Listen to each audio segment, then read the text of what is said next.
Assalamualaikum warahmatullahi wabarakatuh. Waalaikumsalam warahmatullahi wabarakatuh. Gimana kabarnya pada hari ini? Alhamdulillah sehat, baik. Alhamdulillah. Besok Senin sekolah? Apa mau bolos nih? Sekolah. Nah, baik, untuk memulai kegiatan pada sore hari ini, mari kita berdoa menurut agama dan kepercayaan masing-masing. Berdoa mulai. Berdoa selesai. Ini kan kita belum kenal satu sama lain ya.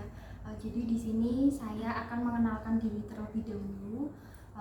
Perkenalkan, nama saya Zenuba Adilia, bisa dipanggil Adel. Nah, saya sudah perkenalan. Nah, sekarang gantian kalian yang perkenalan ya, disebutkan nama panggilan saja, sama boleh asalnya atau hobinya, terserah kalian ya. Dimulai dari Masnya. Perkenalkan, nama saya Putra Ilham Gunawan, panggilannya Ilham. Asalnya dari Purwodadi, cuman ini tinggal di Semarang. Berarti sekarang tinggalnya di Semarang gitu ya? Iya. Semarangnya daerah mana, Mas? Daerahnya Mijen Jatisari. Mijen. Oke, lanjut ke mbaknya. Nama saya Syifa, asal Purwodadi. Purwodadinya daerah mana tuh, kalau boleh tahu?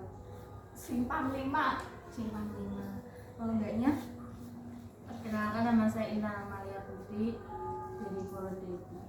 Purwodadi juga sama mbaknya? Perkenalkan, nama saya Indah dari Purwodadi. Kayak Purwodadinya ada 3 nih ya, Semarangnya 1, Masnya beda sendiri. Nah, sebelumnya apakah sudah pernah mengikuti kegiatan konseling kelompok? Belum. Nah, jadi di sini saya berkesempatan untuk memberikan konseling kelompok kepada mbaknya dan mas-masnya ini.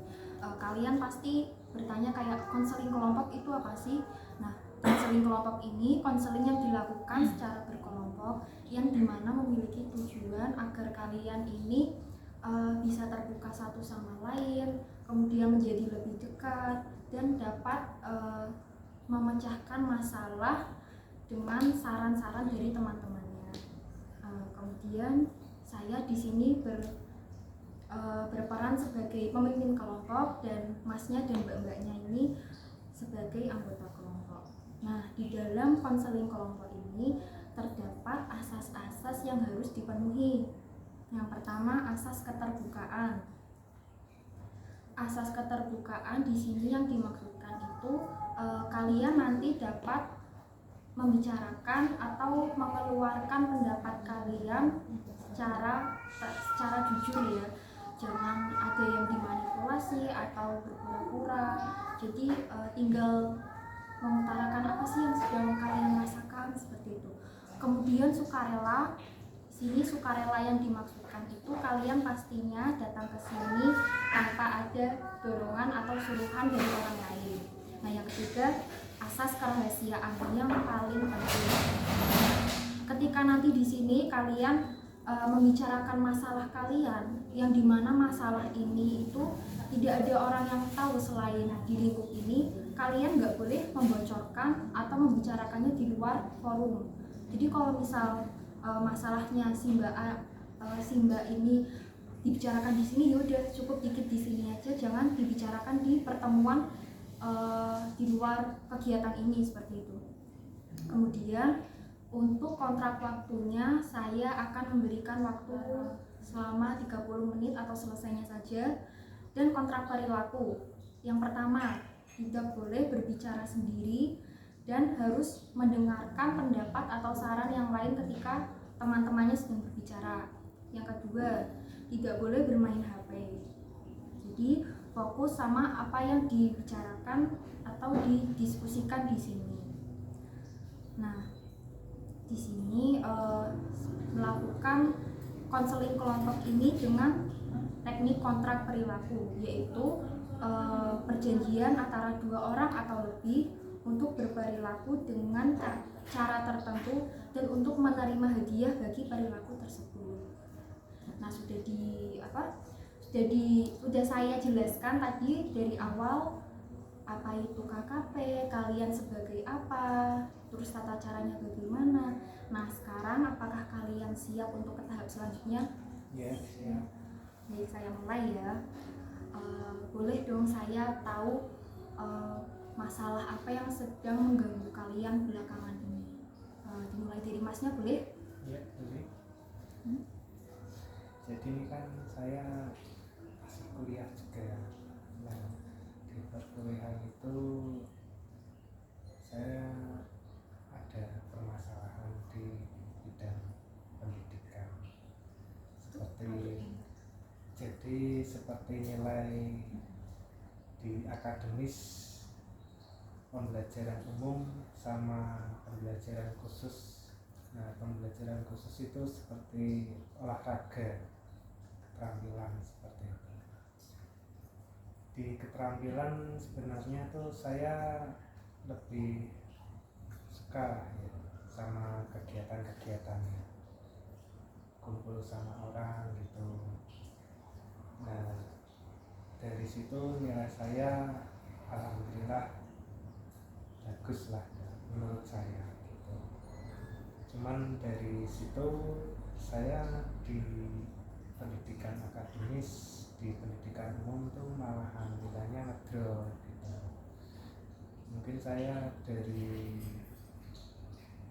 gimana ya, sudah terbiasa kumpul sama orang dan melihat pembelajaran ini kok saya nggak paham, saya mau tanya kan malu, tapi dari malu sungkannya saya itu akhirnya saya nggak tahu, terus nilainya pada ngedrop gitu karena tidak tahu cara menyelesaikan soal-soal pembelajaran yang sulit saya terima. Jadi yang dapat saya simpulkan ini masnya memiliki nilai plus di bidang lain dan di luar bidang akademis seperti itu ya. Tetapi yang dijadikan masalah adalah masnya ini sungkan atau malu bertanya atau tidak memiliki kepercayaan diri untuk menanyakan hal-hal di dalam akademis ini yang tidak Mas Ilham pahami. Gitu. Oke, lanjut ke mbaknya yang kedua. Mbaknya, Saya tidak bisa membagi waktu antara bermain dan belajar. Nah itu biasanya kok bisa sampai nggak bisa membagi waktu? Emangnya asik main apa sih? Main TikTok. Oke. Kemudian lanjut mbaknya. Saya sering belanja online sampai melebihi budget bulanan sehingga tidak bisa menabung. Itu kayak ya hampir sama permasalahannya anak-anak yang lain ya, banyak yang belanja online, apalagi sekarang TikTok Shop udah dibuka lagi. Mbaknya? Saya sering bermain HP hingga larut malam sehingga terlambat bangun. Nah itu pasang alarm nggak nih sebenarnya? Pasang tapi tetap telat bangun gitu ya. Nah kita kan sudah tahu nih permasalahannya dari Mas Ilham, Mbak Syifa, Mbak Fitri dan Mbak Ica. Kira-kira masalahnya siapa sih yang ingin dibahas? Permasalahannya Mas Ilham. Mas Ilham setuju? Berkenan? Ya, tidak apa-apa. Iya, jadi ini kita ambil temanya dari permasalahannya Mas Ilham tentang kepercayaan diri. Buat teman-teman yang lain yang masalahnya belum dibahas atau tidak dibahas, jangan berkecil hati ya. Nah, ini tadi kan sudah saya jelaskan di awal apa itu reward dan konsekuensi di dalam kontrak perilaku ini. Nah, kira-kira apa sih yang ingin Mas Ilham dapatkan ketika nanti Mas Ilham dapat menyelesaikan tantangan atau saran-saran yang dikasih dari teman-teman ini? Untuk rewardnya, Iya. jadi misalkan saya sudah bisa menyelesaikan tantangan tersebut, enggak nanti bisa takdir saya untuk jajan di luar. Oke, jadi rewardnya minta ditraktir ya sama teman-teman ya. Teman-teman setuju tidak? Setuju. Nah, ada reward, ada konsekuensi. Pastinya kalau Mas Ilham nggak dapat melakukan saran dari teman-teman ini, hukuman apa yang akan Mas Ilham terima? Ya, tidak bisa, nanti gantian saya yang terakhir mereka. Oh, gantian ditraktir. Ya. Teman-teman juga setuju? Setuju. Oke, good. Nah, apa namanya? Tadi kan kita sudah tahu nih Mas Ilham punya masalah kepercayaan diri yang dimana Mas Ilham ini lebih unggul dalam bidang di luar akademis, tetapi dia kesulitan di bidang akademisnya. Kayak misal dia kesulitan karena malu bertanya atau tidak percaya diri. Nah, kira-kira teman-teman ini tuh kayak punya solusi nggak sih? Apa yang harus dilakukan Mas Ilham ini agar kepercayaan dirinya meningkat atau menjadi pribadi yang lebih baik? Siapa yang ingin memberikan saran terlebih dahulu? Saya Boleh. Sarannya apa Mbak? Mas Ilham harus bisa memilih lingkungan yang lebih positif. Oke, memilih lingkungan yang lebih positif. Kemudian ada yang ingin memberi saran lagi? Mas Ilham harus menghadapi ketakutan. Menghadapi ketakutan. Oke. Kemudian ada yang memberi saran lagi? Iya, boleh. Mas Ilham boleh sekali-kali memberi self reward. Iya, memberi self reward itu juga penting. Kemudian siapa yang ingin memberi saran lagi? Saya Iya. Mas Ilham tidak boleh minder dengan kemampuan sendiri. Tidak boleh minder dengan kemampuan dirinya. Nah, itu betul. Ayo, siapa lagi? Satu lagi ya. Evaluasi diri dan mengembangkan bakat. Betul sekali. Nah, tadi sudah dapat saran dari teman-teman ya Mas Ilham. Ada memilih lingkungan yang positif, menghadapi ketakutan, kemudian tidak boleh minder dengan kemampuan, ada evaluasi diri dan mengembangkan bakat, dan kemudian ada self reward. Nah, menurut kalian memilih lingkungan yang positif itu benar atau salah? Benar. Oke, nanti Mas Ilham untuk apa ya, kayak mengatasi kebingungannya ini, kan malu bertanya nih, kayak kurang pede, gimana caranya mengatasi Mas Ilham yang kurang paham dengan akademis kayak gitu kan. Nah, Mas Ilham ini bisa mencari lingkungan yang positif, teman-teman yang positif, yang merangkul. Mas Ilham boleh bertanya sama teman-teman yang lain kayak, saya nggak paham soal yang ini, bisa minta tolong dijelaskan nggak?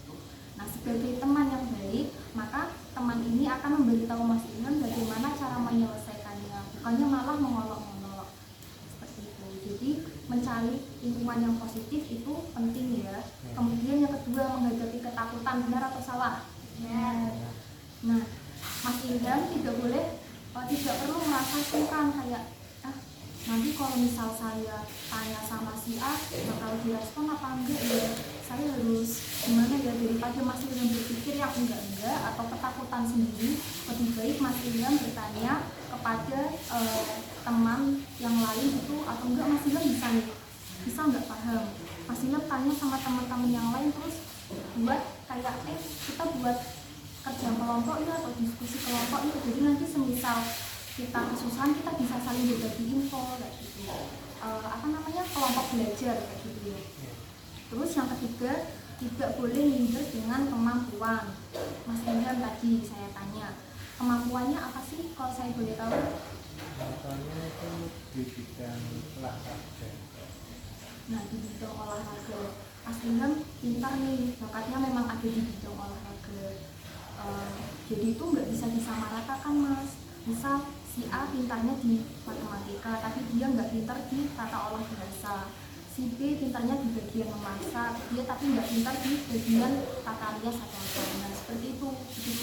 Begitu dengan Mas Ilham, kurang menonjol di akademis, tapi memiliki kemampuan di bidang olahraga seperti Nah ini yang nomor 4 ini evaluasi diri dan mengembangkan bakat, hampir sama seperti yang saran sebelumnya. Mengembangkan bakat kayak Mas Ilham boleh mengembangkan bakat, misalnya Mas Ilham suka bermain sepak bola atau basket, Mas Ilham boleh join ke komunitas-komunitas basket atau sepak bola. Nanti siapa tahu ada turnamen daerah atau turnamen apa, Mas Ilham bisa ikut, dapat piala, menguntungkan sekaligus mencari pengalaman. Nah yang terakhir memberi self reward, benar atau salah? Nah ketika Mas Ilham selesai atau berhasil menyelesaikan tugas-tugasnya dan mendapat hasil yang bagus, Mas Ilham boleh memberi penghargaan kepada diri sendiri. Semisal Mas Ilham tadi sudah belajar bersama teman-teman, kemudian mendapatkan nilai yang bagus di pelajaran akademis. Nah itu Mas Ilham boleh kayak memberi penghargaan pada diri sendiri. Oh saya seharian mau makan mie ayam sama minum es teh jumbo gitu. Itu boleh kayak apa ya, menghargai diri sendiri atas usaha yang telah dilakukan. Nah seperti itu. Nah tadi kan kita sudah merumuskan 5 saran yang harus dilakukan nih. Boleh nggak Mas Ilham membaca sumpah janji yang nantinya akan dilakukan? Ini diisi nama saja ya. Jadi ini saya bacakan sumpah janji saya. Dengan ini saya, Putra Ilham Gunawan, akan mengikrarkan sumpah janji bahwa saya akan melakukan yang pertama, memilih lingkungan yang positif, yang kedua, menghadapi ketakutan, ketiga, tidak boleh minder dengan kemampuan, yang keempat, evaluasi diri dan mengembangkan bakat, dan yang terakhir, memberi self reward. Nah, terima kasih Mas Ilham. Kemudian kita pertemuan pertama ya. Nanti minggu depan kita adakan pertemuan kembali. Kita evaluasi apakah Mas Ilham ini berhasil melakukan saran-saran yang dilakukan oleh temannya atau malah dia gagal. Nah nanti ketika Mas Ilham berhasil, nanti kalian memberi reward seperti yang telah disampaikan tadi ya. Nanti ketika Mas Ilham gagal, kalian akan mendapat hadiah gitu. Nah, kemudian pesan dan kesannya kalian mengikuti kegiatan hari ini, apakah kalian menambah ilmu pengetahuan? Kemudian apakah perasaan kalian menjadi lebih mungkin lebih senang atau lebih terbantu dengan adanya kegiatan ini? Baik, terima kasih. Kegiatan akan saya akhiri. Untuk menutup kegiatan pada sore hari ini, berdoa menurut agama dan kepercayaan masing-masing. Berdoa selesai. Nanti lembar evaluasi akan saya berikan kepada kalian. Harap kalian bisa mengisinya dengan benar. Saya tutup. Wassalamualaikum warahmatullahi wabarakatuh. Waalaikumsalam.